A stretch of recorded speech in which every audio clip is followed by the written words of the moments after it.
Welcome to Narrated Archives, where we dust off the pages of history from the public domain to bring you the voices that shaped our literary landscape. I'm your host, Sally Barron. Today we're diving into the brilliant, sharp, and deeply observant world of Alice Ruth Moore, perhaps better known by her later married name, Alice Dunbar-Nelson. Born in New Orleans in 1875 to a black seamstress and a white merchant, her mixed heritage meant navigating a world fractured by colorism and rigid racial lines. Yet, she refused to be confined by the boundaries of the Jim Crow South. Graduating from Straight College at just 17, she became a lifelong educator, a poetic pioneer, and a radical political organizer. While many know her for her tumultuous marriage to the famous poet Paul Laurence Dunbar, Alice was an immense force in her own right. Her posthumously published diaries reveal a deeply layered life, documenting not only her struggles against an abusive marriage, but also her place in a hidden, thriving black queer subculture of women who loved women. Alice was a woman who put everything on the line for her beliefs. When she campaigned for women's suffrage and fought alongside the NAACP for anti-lynching legislation, she was fired from her teaching job for her political organizing. Her response? She founded a school for girls and helped register 12,000 new black voters to successfully unseat the anti-civil rights politicians of her day. Her writing blended an understanding of rich Creole culture with a biting critique of social inequality.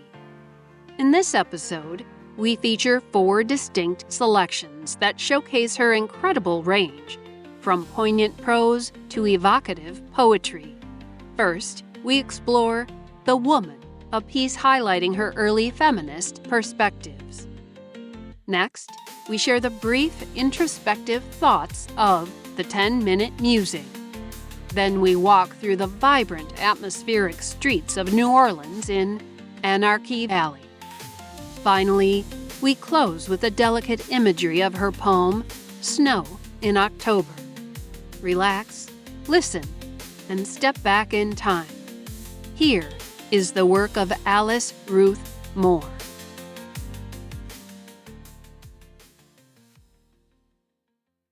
The Woman.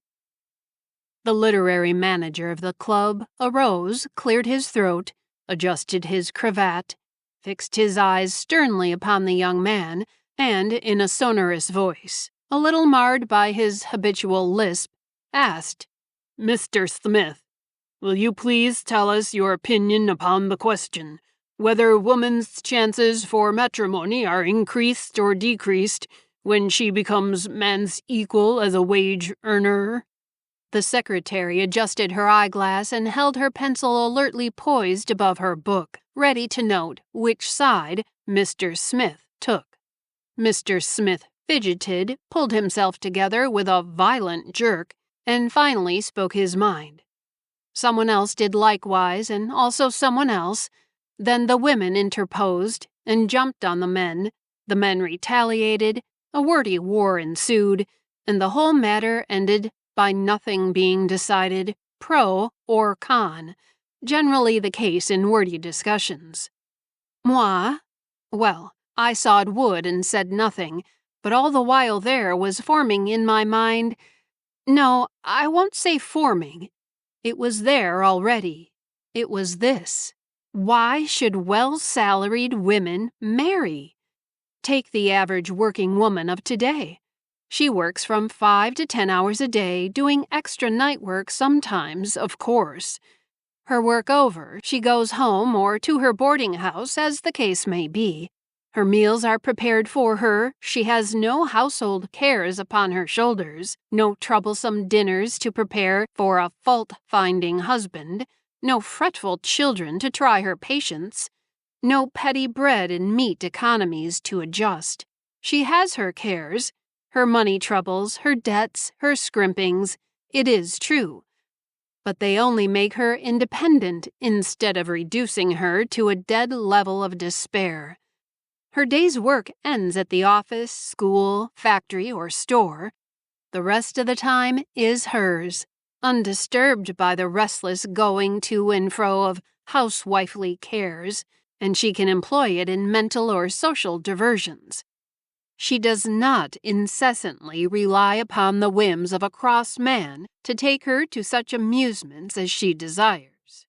In this 19th century, she is free to go where she pleases, provided it be in a moral atmosphere, without comment.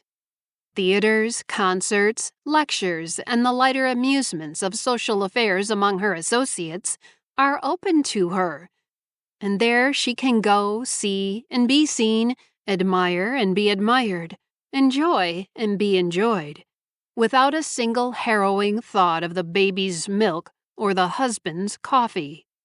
Her earnings are her own, indisputably, unreservedly, undividedly. She knows to a certainty just how much she can spend, how well she can dress, how far her earnings will go. If there is a dress, a book, a bit of music, a bunch of flowers, or a bit of furniture that she wants, she can get it, and there is no need of asking anyone's advice, or gently hinting to John that Mrs. So-and-so has that lovely new hat, and there is one ever so much prettier and cheaper down at Thus & Company's. To an independent spirit, there is a certain sense of humiliation and wounded pride in asking for money, be it 5 cents or $500. The working woman knows no such pang. She has but to question her account, and that is all. In the summer, she takes her savings of the winter, packs her trunk, and takes a trip more or less extensive, and there is none to say her nay, nothing to bother her save the accumulation of her own baggage. There is an independent, happy, free and easy swing about the motion of her life. Her mind is constantly being broadened by contact with the world in its working clothes, in her leisure moments by the better thoughts of dead and living men which she meets in her applications to books and periodicals, in her vacations by her studies of nature, or it may be other communities than her own. The freedom which she enjoys does not trespass upon, for if she did not learn at school, she has acquired since habits of strong self-reliance, self-support, earnest thinking, deep discriminations, and firmly believes that the most perfect liberty is in that state in which humanity conforms itself to and obeys strictly, without deviation, those laws which are best fitted for their mutual self-advancement. And so, your independent working woman of today comes as near being ideal in her equable self-poise as can be imagined. So why should she hasten to give this liberty up in exchange for a serfdom, sweet sometimes it is true, but which too often becomes galling and unendurable?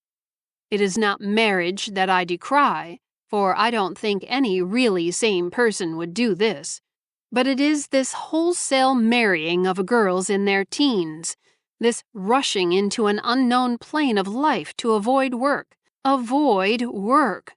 What housewife dares call a moment her own?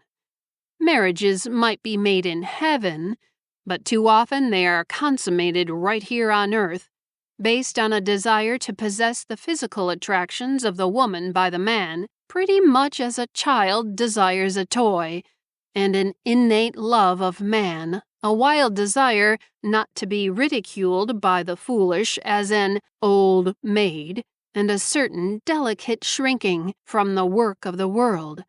Laziness is a good name for it, by the woman.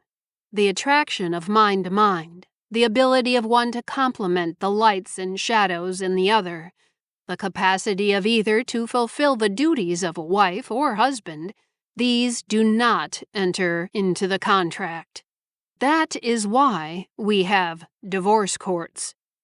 And so our independent woman in every year of her full, rich, well-rounded life, gaining fresh knowledge and experience, learning humanity, and particularly that portion of it which is the other gender, so well as to avoid clay-footed idols. And finally, when she does consent to bear the yoke upon her shoulders, does so with perhaps less romance and glamour than her younger, scoffing sisters, but with an assurance of solid and more lasting happiness. Why should she have hastened this? Was aught lost by the delay? They say that men don't admire this type of woman, that they prefer the soft, dainty, winning, mindless creature who cuddles into men's arms, agrees to everything they say, and looks upon them as a race of gods turned loose upon this earth for the edification of womankind. Well, maybe so, but there is one thing positive.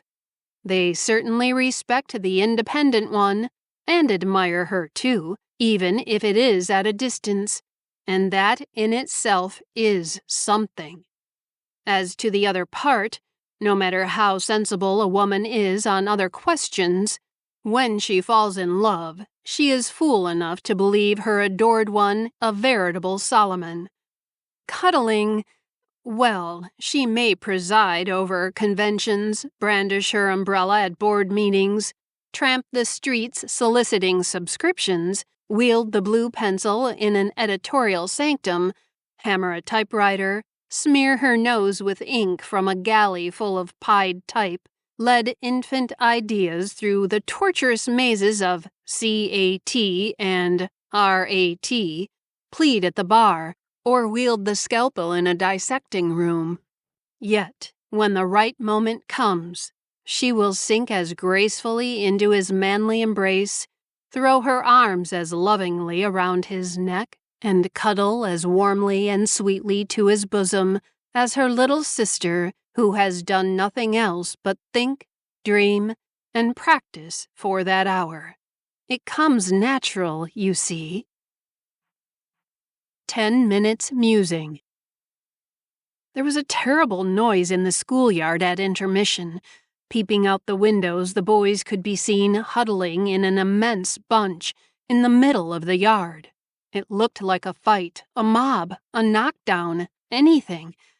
So we rushed out the door hastily, fearfully, ready to scold, punish, console, frown, bind up broken heads, or drag wounded forms from the melee, as the case might be. Nearly every boy in the school was in that seething, swarming mass, and those who weren't were standing around on the edges, screaming and throwing up their hats in hilarious excitement.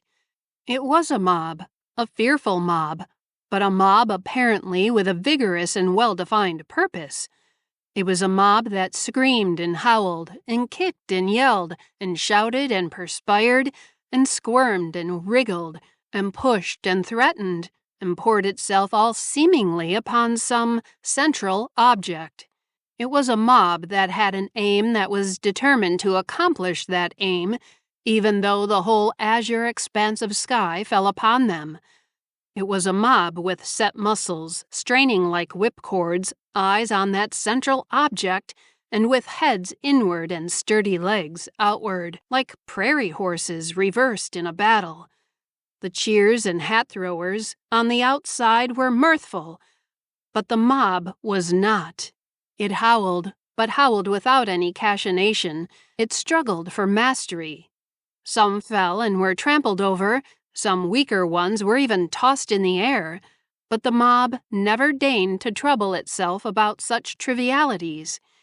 It was an interesting nervous whole, with diverse parts of separate vitality. In alarm, I looked about for the principal.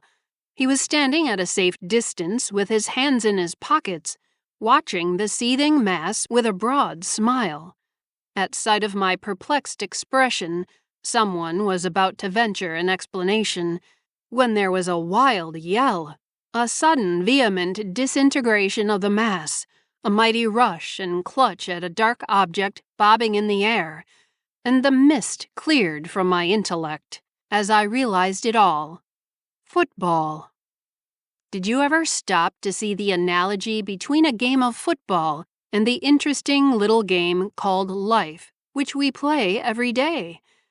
There is one, far-fetched as it may seem, though, for that matter, life's game, being one of desperate chances and strategic moves, is analogous to anything. But if we could get out of ourselves and soar above the world, far enough to view the mass beneath its daily struggles, and near enough the hearts of the people to feel the throbs beneath their boldly carried exteriors, the whole would seem naught but such a maddening rush and senseless-looking crushing. We are but children of a larger growth, after all, and our ceaseless pursuing after the baubles of this earth are but the struggles for precedence in the business playground. Football is money. See how the mass rushes after it? Everyone so intent upon his pursuit until all else dwindles into a ridiculous nonentity. The weaker ones go down in the mad pursuit and are mercifully trampled upon. But no matter, what is the difference if the foremost win the coveted prize and carry it off? See the big boy in front, he with iron grip and determined, compressed lips? That boy is a type of the big, merciless man, the Gradgrind of the latter century. His face is set towards the ball, and even though he may crush a dozen small boys, he'll make his way through the mob and come out triumphant, and he'll be the victor longer than anyone else, in spite of the envy and fighting and pushing about him. To an observer, alike unintelligent about rules of the football game and the conditions which govern the barter and exchange and fluctuations of the world's money market, there is as much difference between the sight of a mass of boys on a playground losing their equilibrium over a spheroid of rubber and a mass of men losing their coolness and temper and mental and nervous balance on change as there is between a pine sapling and a mighty forest king, merely a difference of age. The mighty, seething, intensely concentrated mass, in its emphatic tendency to one point, is the same in the utter disregard of mental and physical welfare. The momentary triumphs of transitory possessions impress a casual looker-on with the same fearful idea that the human race, after all, is savage to the core, and cultivates its savagery in an inflated happiness at own nearness to perfection. But the bell clangs sharply. The overheated, nervous, tingling boys fall into line, and the sudden transition from massing disorder to military precision cuts short the 10 minutes musing. Anarchy Alley. To the casual observer, the quaint, narrow little alley that lies in the heart of the city is no more than any other of the numerous divisions of streets in which New Orleans delights. But to the idle wanderer, or he whose mission down its 4 squares of much-trodden stones is an aimless one, whose eyes unforced to bend to the ground in thought of sordid ways and means, can peer at will into its quaint corners. Exchange Alley presents all the phases of a Latinized portion of America. A bit of Europe, perhaps, the restless, chafing, anarchist Europe of today, in the midst of the quieter democratic institution of our republic. It is Bohemia, pure and simple Bohemia, in all its stages, from the beer saloon and the cheap bookstore to the cheaper cookshop and uncertain lodging house. There the great American institution, the wondrous monarch whom the country supports, the tramp, basks in superior comfort and contented, unmolested indolence. Idleness and labor, poverty and opulence, the honest, law-abiding working man, and the reckless, restless anarchist jostle side by side and brush each other's elbows in terms of equality as they do nowhere else. On the busiest thoroughfares in the city, just in the busiest part between 2 of the most crowded and conservative of cross streets, lies this alley of Latinism. One might almost pass it hurriedly, avoiding the crowds that cluster at this section of the streets, but upon turning into a narrow section, stone-paved, the place is entered, appearing 2 and 1 square distant, seeming to bar itself from the larger buildings by an aimless sort of iron affair, part railing, part posts. There is a conservative bookstore at the entrance on one side, and an even more harmless clothing store on the other. Then comes a saloon with many blind doors, behind which are vistas of tables, crowded with men drinking beer out of globes, large, round, moony, common affairs. There's a dingy pension claim office, with cripples and sorrowful-looking women in black, sitting about on rickety chairs. Somehow, there is always an impression with me that the mourning dress and mournful looks are put on to impress the dispenser and adjuster. It is wicked, but what can one do if impressions come? There are more little cuddies of places, dye shops, tailors, and nondescript corners that seem to have no possible mission on earth, and are sadly conscious of their aimlessness. Then the railing is reached, and the alley, instead of ending, has merely given itself an angular twist to the right, and extends 3 squares further, to a great, pale, green dome and stately entrance. The calmly thinking, quietly laboring, cool and conservative world is for the nonce left behind. With the first stepping across Custom House Street, the place widens architecturally, and the atmosphere, too, seems impregnated with a sort of mental freedom, conducive to dangerous theorizing and broody reflections on the inequality of the classes. The sun shines in a strip in the center, yellow and elusive, like gold. Someone is rattling a gay gallop on a piano somewhere. There is a sound of men's voices in a heated discussion. A long whiff of pipe smoke trails through the sunlight from the bar-room. The clink of glasses, the chink of silver, and the high treble of a woman's voice scolding a refractory child mingle in incongruous melody. 2-story houses all along. The first floor divided into cuddies. Here a paper store displaying 10-cent novels of detective stories with impossible cuts, illustrating impossible situations of the plot. Dye shops, jewelers, tailors, tinsmiths, cookshops, intelligence offices, many of these, and some newspaper offices. On the second floor, balconies, dingy, iron-railed, with sickly box plants and decrepit garments airing and being turned and tended by disheveled, slipshod women. Lodging houses these, some of them, but one is forced to wonder why do the tenants sun their clothes so often? The lines stretched from post to post seem always filled with airing garments. Is it economy?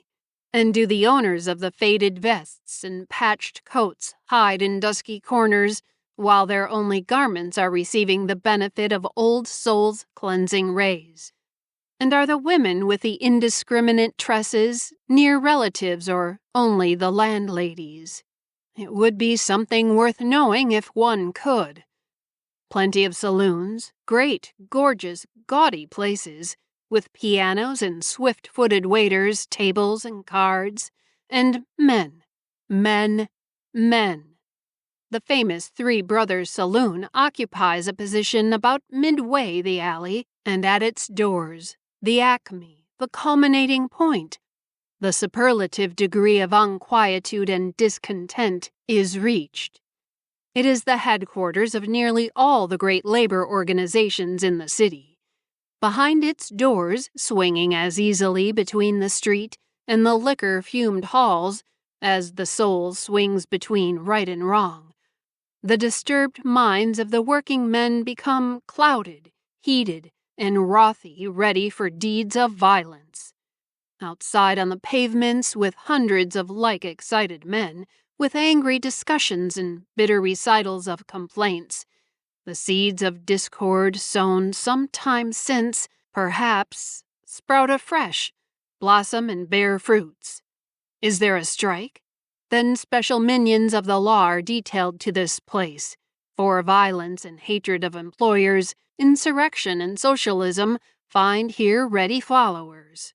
Impromptu mass meetings are common, and law-breaking schemes find their cradle beneath its glittering lights. It is always thronged within and without, a veritable nursery of riot and disorder. And oh, Bohemia, pipes, indolence, and beer. The atmosphere is impregnated with it. The dust sifts into your clothes and hair. The sunlight filters it through your brain. The stray snatches of music now and then beat it rhythmically into your mind. There are some who work, yes, and a few places outside of the saloons that seem to be animated with a business motive. There are even some who push their way briskly through the aimless bodies of men. But then there must be an occasional anomaly to break the monotony, if nothing more. It is so unlike the ordinary world, this bit of Bohemia, that one feels a personal grievance when the marble entrance and great green dome become positive, solid, architectural facts, standing in all the grim solemnity of the main entrance of the Hotel Royal on St. Louis Street, ending with a sudden return to aristocracy, this stamping ground for anarchy. Snow in October. Today I saw a thing of arresting, poignant beauty. A strong young tree, brave in its autumn finery, of scarlet and burnt umber and flame yellow, bending beneath a weight of early snow, which sheathed the north side of its slender trunk and spread a heavy white chilly afghan over its crested leaves.